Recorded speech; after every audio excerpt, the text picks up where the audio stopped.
Hey, what's up, guys? Thank you for joining me today. My name is Dr. Tom LaHue. I want to welcome you to my channel.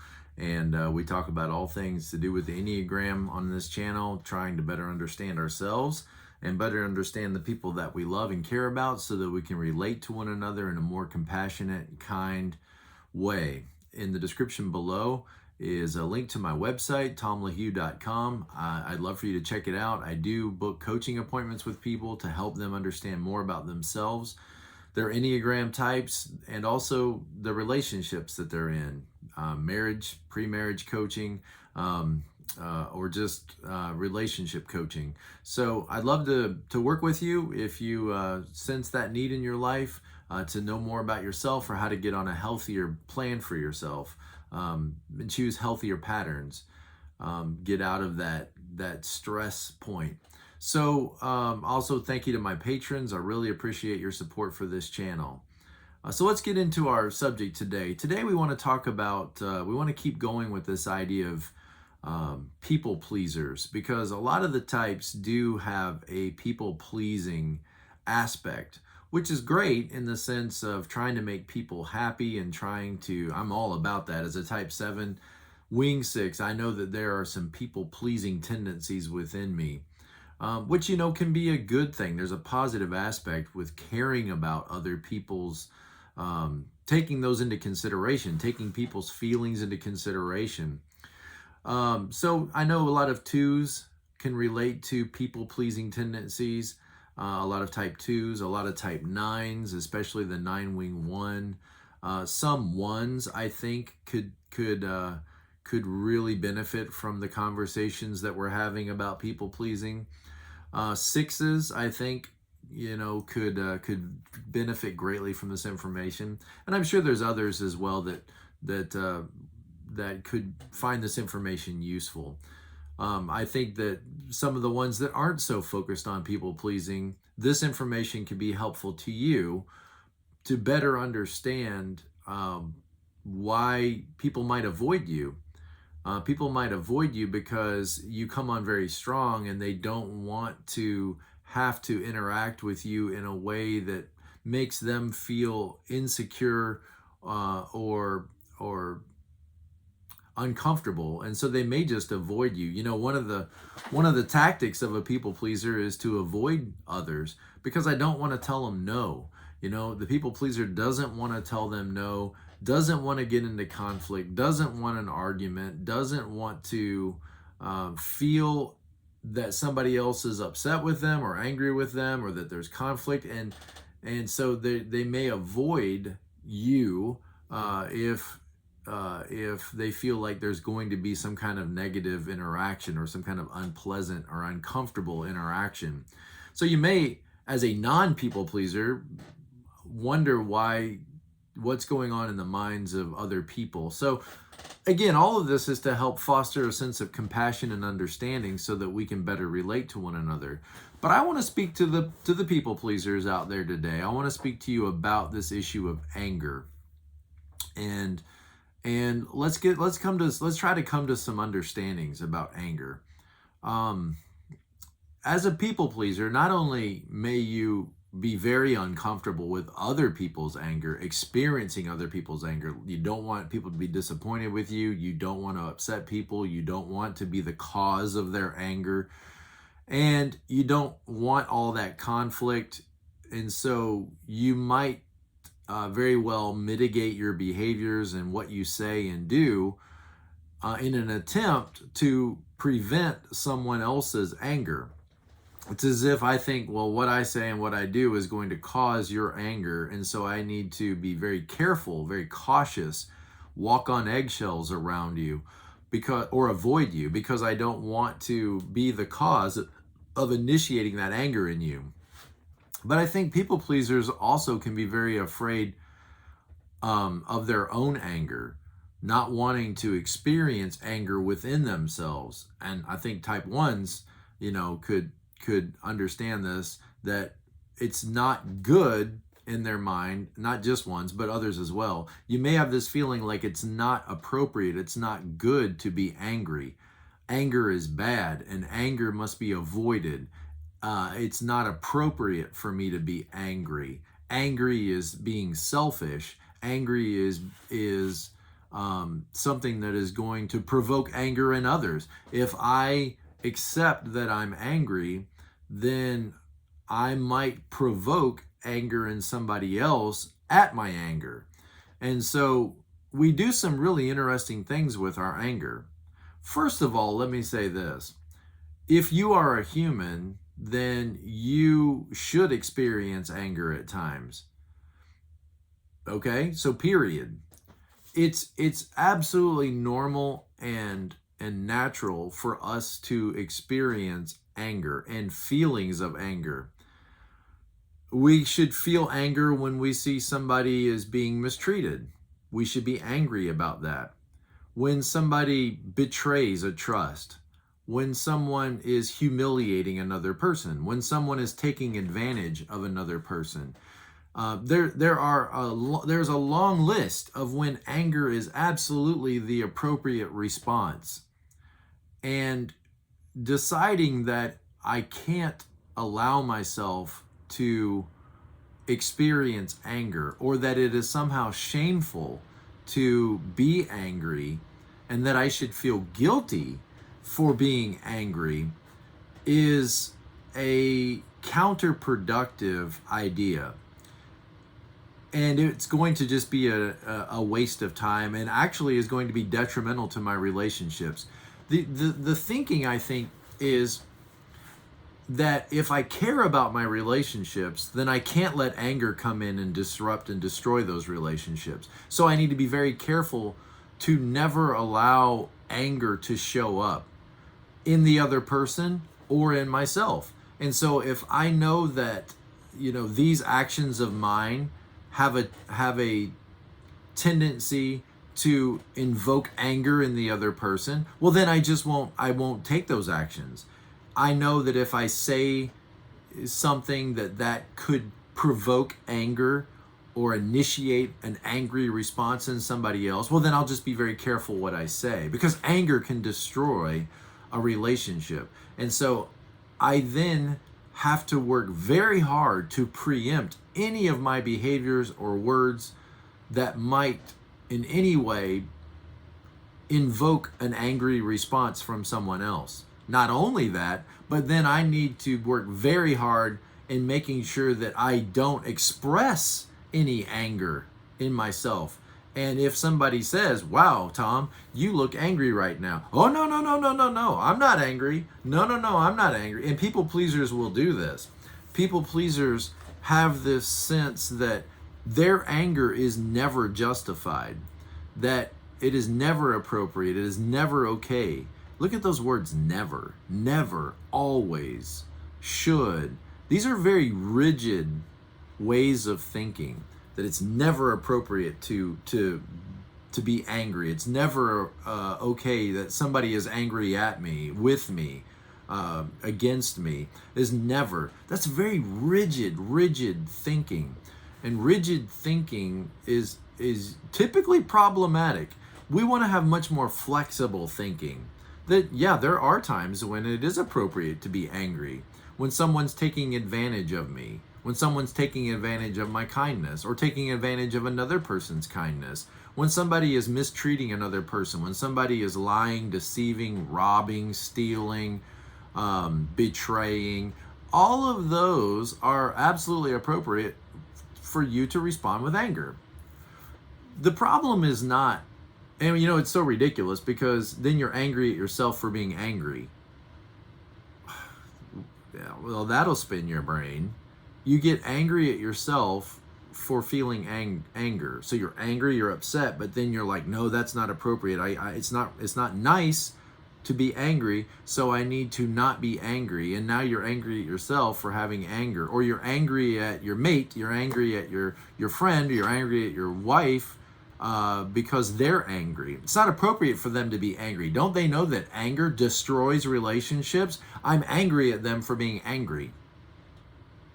This is the kind of nonsense that we get into when we think that anger is a bad thing.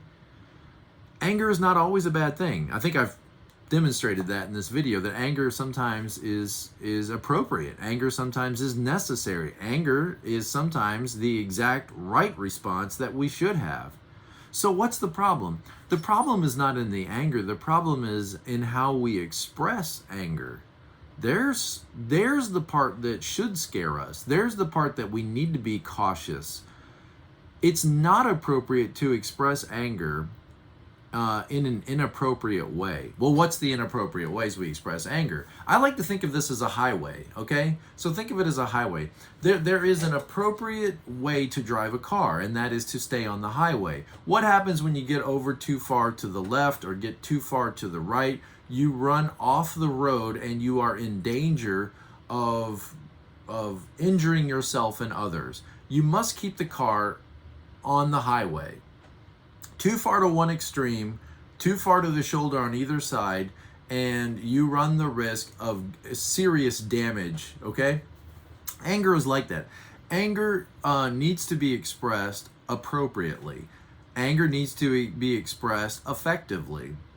Let's talk about that in a minute. First, let's go to the dangers on either side. On the one side, anger can be overexpressed, okay? That's when there is yelling and screaming and shouting and violent outbursts, okay? Angry outbursts. This is when, people pick up coffee mugs, and they throw them against the wall. This is when people scream and make threats and say hurtful, damaging things about the other person. Call them names and attack their character and attack their integrity and say words like always, you never listen to me. In that state of anger, we have not controlled our expression, and we are having a rage explosion, okay? No one benefits from a rage explosion. It is not productive at all, in the least. It is counterproductive. What happens when somebody has a rage explosion? Well, how will others respond to that? Some will cower in fear, like we can never let this happen again, so we need to control our behaviors, because when we don't, look what happens. Bob loses his mind and he throws things and yells at us, and that's scary. When you're a child, that's terrifying because you're tiny and you can't defend yourself, and you've got these big powerful people in your life that are not supposed to behave this way, but they're behaving this way, and it's like the monsters are coming out of the closet, and it's got to be terrifying as a child to see something like this. And so some people will respond to that anger by shutting down their own will and giving in no matter what, because we want to avoid ever seeing anything like that again. And so the people-pleasing seeds are planted in the people that are around you when you have those rage explosions. Others might respond to a rage explosion like, wow, Grandma's done lost her mind. Grandma's lost her mind. Look at that. She's crazy. Look how crazy she went. Oh my goodness. You can't listen to anything she said. No, people will not take you seriously. In other words, they will begin to tune you out because they know you're going to have a rage explosion. And so it just becomes almost comical to watch it. In other words, I can keep pushing your buttons until you hit that rage explosion. And then look how ridiculous you look. Look how foolish you look. And here's the thing. You're upset during this rage explosion. You're upset about some information you're trying to communicate. But nobody's going to pay attention to the information you're communicating because they're so distracted by the way in which you're communicating it. In other words, it's all about the drama and not about information. People have tuned you out. They're not listening to what you're saying because they're distracted by the way in which you're saying it. You're screaming, you're yelling, you're pouting, you're throwing things, you are shouting, you're calling names, and everybody else who's not people pleasers are going to look at you like you've done lost your mind. And I'm not going to take anything you're saying seriously because you're out of control. You're out of control. You need to learn to control yourself. And so you have not in either way, you've not resolved whatever it is you were upset about. You remember the goal in all this is conflict resolution. Conflict resolution is a part of all healthy relationships, but you're not in a state to resolve anything. All you want to do is express your rage and express your anger. And when you do that, you're not looking to make any kind of negotiating or resolution happen. You are simply just vomiting out all of your anger and frustration. And some people will cower to that and submit passively. Others will respond by further just writing you off as a crazy person, as somebody who can't control yourself. So we want to not get off the highway into too far into expressing our anger uncontrollably. What's the other side of the highway? Okay, the other side of the highway is when you shut down any expression of your anger or shut down the verbal expression of your anger, and you now passively communicate that anger in ways that are tempered and aggressive, but in a passively aggressive way. In other words, instead of the explosions of rage, you might see some of that. You might see the getting up and stomping out of the room, but I'm not going to say anything. I'm not going to talk about it. It's like, I want to communicate to you this. I want to communicate to you that I'm angry and upset and hurt and frustrated, but it's not appropriate for me to say these things out loud. So I'm just going to be silent. And so I will punish you with silence, or I will punish you with getting up and leaving and not speaking with you, or being curt with you, but it's all in an indirect way of expressing anger. You're still expressing anger. This way is direct and uncontrolled and obnoxious, and this other way is overly controlled, and it's done with looks and glances and sighs and moans and groans, and it's done in a passive way. You're communicating your anger. It's just two different expressions, and neither one of them are healthy. Because when you passively express your anger, again, people are going to think, what's wrong with you? Why can't you talk about this? Obviously, I've upset you. Obviously, I've angered you, but we're not resolving it. See, again, there's no opportunity for resolution when you're trying to talk to somebody who's acting like a rock. They're just sitting there, with their face all mean mugging their face, and you're trying to have a conversation with them. Look, obviously you're upset. Would you care to talk about it? I'm fine.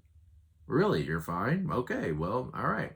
So again, the goal of healthy relationships is not, I can never be angry and I can never express my anger. The goal is not, well, I'm going to express my anger openly. And the goal is conflict resolution, not conflict avoidance, not conflict maximization. The goal is conflict resolution. Every healthy relationship is going to have some level of resolving conflict. Conflict is going to be natural. This idea that, well, if we truly loved each other, we're never going to have any conflict. It's not realistic. It's not realistic. Watch a Disney movie. Every Disney movie, there's conflict, okay? I can't believe I just said that. It's so stupid. Anyway, every movie of every type of any relationship, there's always going to be some challenges and difficulties, because that's real. It's real. Real life, there's going to be differences of opinion. It doesn't mean you're bad because you get angry. It doesn't mean you're bad because somebody got angry with you. The goal is, can we talk about it? So what's the highway? The one extreme, there's a shoulder of danger where we express anger uncontrollably, and then there's the other danger of, well, we don't express it. We just sit here and we stew and simmer and we don't say nothing. We just groan and moan and fuss and murmur. We murmur, right? That is not healthy either.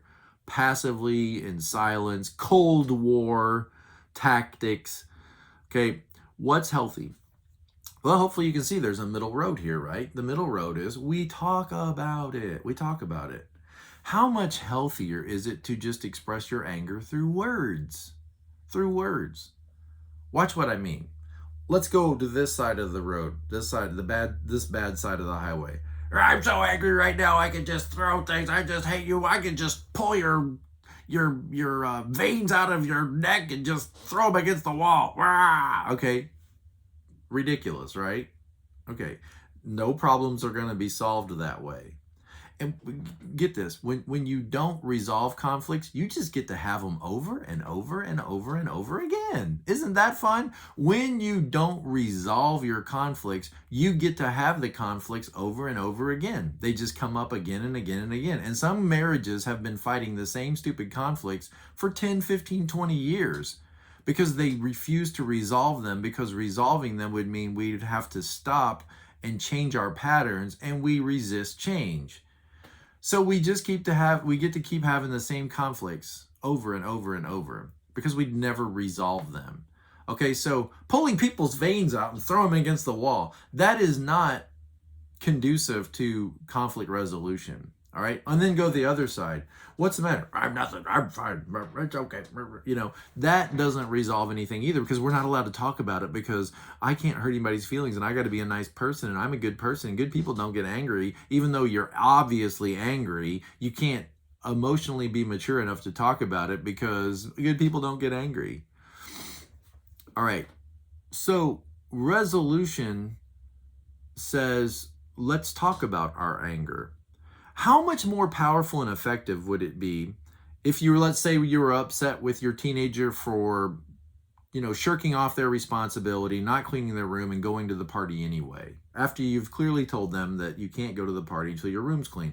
And you come home, you find out they went to the party, didn't clean their room, didn't finish their homework, didn't do their assignments. Okay, rather than losing my mind and acting like a fool and just screaming and yelling like maybe be my natural tendency, or also just passively, now I'm just going to withdraw my kindness from my child, and then they'll see how much they've caused me to suffer. I'll just not talk to them, and I'll just give them the silent treatment. How much more effective would it be? Listen, watch this. To just sit down with your child and say, son, we talked about having your room clean and your assignments done before you went to the party. Do you remember that conversation?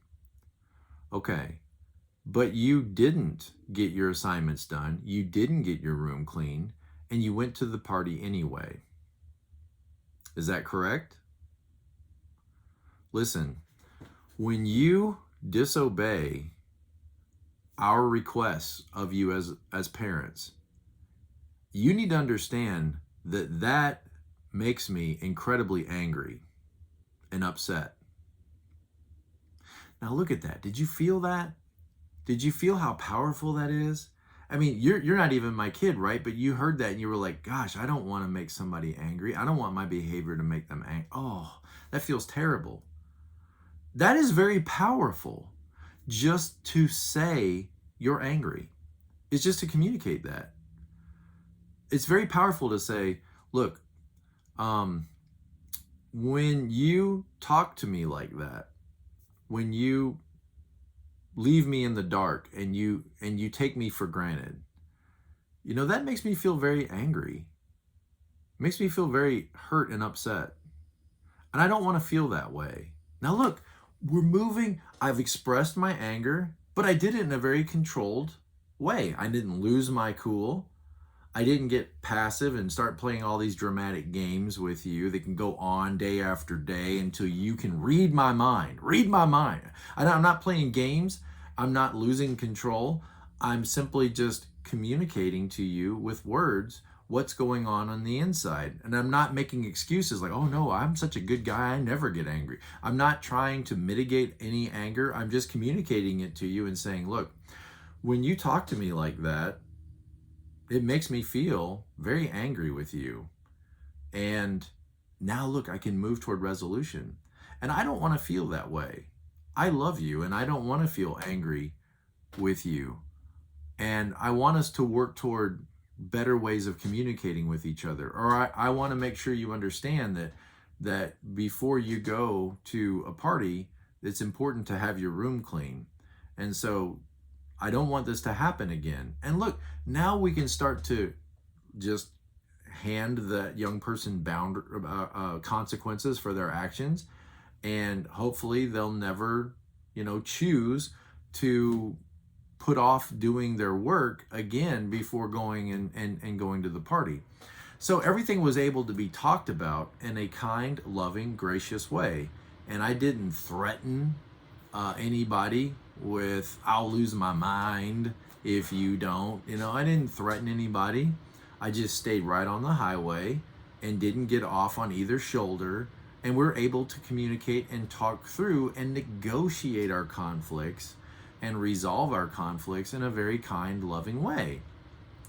Doesn't that sound a lot healthier? Doesn't that sound like a better way to work through problems? Because watch this, when I don't express my anger, when I don't express it, then I am not guiding the other person into how to make this relationship better. When I just hold it in, then I'm ensuring that I'm going to get to do that again and again and again because we never resolved it. And so if this other person that I'm communicating with isn't aware that there's anger in me to something that's going on in the relationship, then they don't know that anything needs to change. They just know I'm upset, but they don't understand why. And now there's no way that we can change what's causing the anger because it's never been expressed openly. So we just end up repeating the same cycle over and over, this loop, of walking on eggshells around each other. And I think that it's important. Let's wrap this up. I think it's important that we accept the fact that anger is normal and it is going to happen. It's not the end of the world. We work through it. We accept that other people have the right to be upset, that I have the right to be upset, and then we look at that as it's necessary now to communicate to the other people what is provoking this anger. We take responsibility that my anger is my problem, and we communicate to one another in an open, kind, caring way in order to resolve the problem or the situation that is invoking or creating these angry feelings. That's me taking responsibility for my feelings. If I have the angry feelings, then I have the responsibility to communicate to the people that I love and say, hey, when you said this or when you did this, I started to feel a little upset or angry about that. So it's my anger, so I have the responsibility to point out what initiated that anger. And I can do that in a loving, caring way, and then hopefully we can resolve whatever that was so that it doesn't invoke and create those angry feelings again. And then it can be done. It can be done and it can be gone, and we can move on to a healthier relationship. This idea that we're not going to have conflict, we got to get that out of our head. Look, if you passionately show up in a relationship with somebody, like a child or a parent or a sibling or a wife or husband, then if you really show up to that, there's going to be differences of opinion. We ought to expect it. We ought to see it as natural, normal, and just a part of it. It's all in how we express our frustrations, how we express our anger. That's what's critical, that we learn to do that in a healthy, engaging, kind, compassionate way. And that's where we all could grow. Okay, so blessings. Thank you guys for your support and your dedication. Thank you for staying with this content this long. I hope it's productive for you and helpful for you, and helps you in your relationships. I'll see you next time, and be present to life, guys.